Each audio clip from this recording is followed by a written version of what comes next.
Hello guys, welcome to some advanced English classes all English learners. You are watching this line call means बुलाना नहीं होता. So friend, अब आप यही सोच रहे होंगे कि क्या होता है. डोंट वरी फ्रेंड, आज की इस वीडियो में हम कॉल से रिलेटेड 5 एडवांस इंग्लिश फ्रेजेस सीखने वाले हैं. So let us start learn without time waste. First of all, we will know about call for. और call for means होता है to demand, किसी चीज़ की मांग करना. और उसको सेंटेंस में किस तरह से यूज़ किया जाता है चलिए वो भी जान लेते हैं. लाइक किसानों ने कानून रद्द करने की मांग की, और इसको इंग्लिश में हम कहेंगे the farmers called for repeal of the law.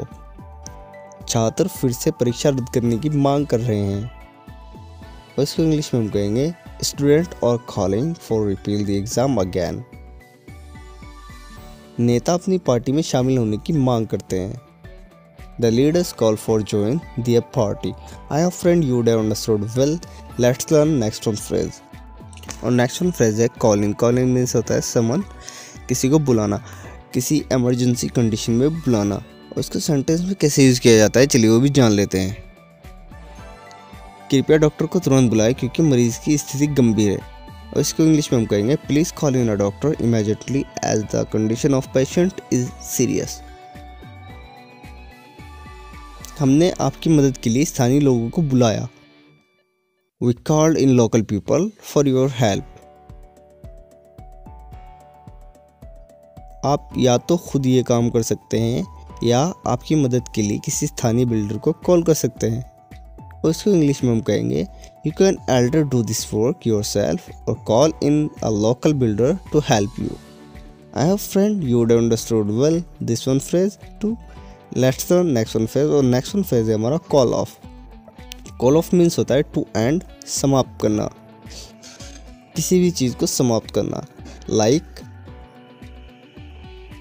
मंत्री की अपील पर कर्मचारियों ने हड़ताल समाप्त की. The workers called for the strike at the appeal of minister.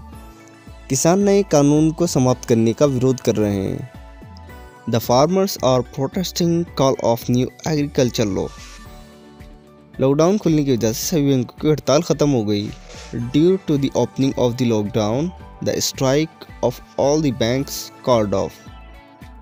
I have friend you would have understood well. Let's learn next one phrase. और next one phrase है call on. Call on means होता है pay a brief visit, थोड़ी देर के लिए मिलने आना. और उसको सेंटेंस में कैसे यूज़ करते हैं चलिए वो भी जान लेते हैं. वह आज उससे मिलने की योजना बना रहा है. He is planning to call on her today. कल मेरे दोस्त श्री गुप्ता मुझसे मिलने के लिए आए.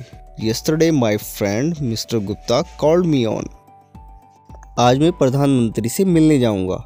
आई will call on to meet prime minister. I hope friend you would have understood well this one phrase.